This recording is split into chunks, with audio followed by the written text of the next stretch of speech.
Welcome to the Austin Method, where we help you develop the skills of square dancing. This segment is called Behind the Scenes. This is where we share things with you other than the skills we're already sharing in the Austin Method. So, here's the deal. Why do we use the terms boys and girls? I've been asked this a few times, and part of it's, is it politically correct? Aren't we adults here? Shouldn't we use ladies, women? Is it disrespectful? So let me explain it, get it out of the way. So in square dancing, we have IDs, identifiers.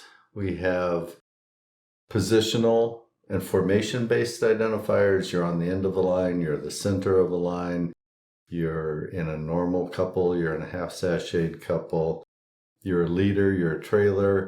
These are all identifiers that are based on where you are and what you're in. We also have permanent and semi-permanent identifiers. So you might be in a square, you might be the heads, or you might be the sides. Now, it doesn't matter what those are, but they're semi-permanent in that the boy dancer is always a head or always a side, whichever he is. And the girl dancer is whatever the person she's with is, so it's semi-permanent. We also have couples 1, 2, 3, and 4 as you go around the square. And these are also semi-permanent in that they follow the boy dancers, not so much the girl dancers who can rotate around through the different couple numbers. And then we have boys and girls. And those are pretty much permanent. As with everything, there's a little exception, but they're pretty permanent. If you start out dancing boy, you'll dance boy through the whole tip. If you start out dancing girl, you'll dance girl through the whole tip. So the hardest thing about square dancing, after learning the definition of the calls, is recognizing the identifiers, recognizing that you are a center right now, but after the next call, you might not be a center, you might be an end, that you are a leader, but you might be a trailer in just a second. So your identifiers are constantly changing. Luckily, boys and girls doesn't change.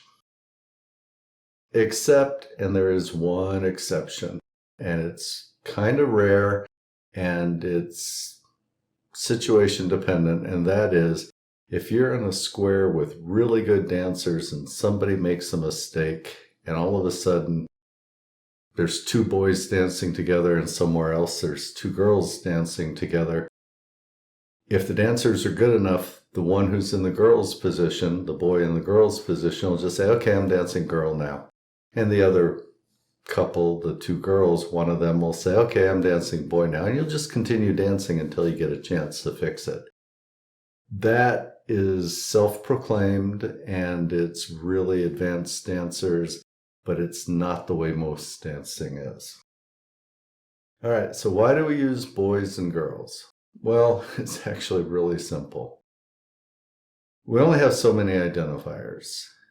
We have to be able to address all the way down to the individual. Now, square dancing is symmetric, so anytime we're talking to one person, we're talking to at least 2. But to get down to talking to those 2 people who are opposite each other, we have to have an identifier. Well, normally we're dancing with couples, married couples, boyfriend, girlfriend, just plain old couples. Traditionally, and so you had the boy dancer and the girl dancer. Well, why not call them ladies and gentlemen?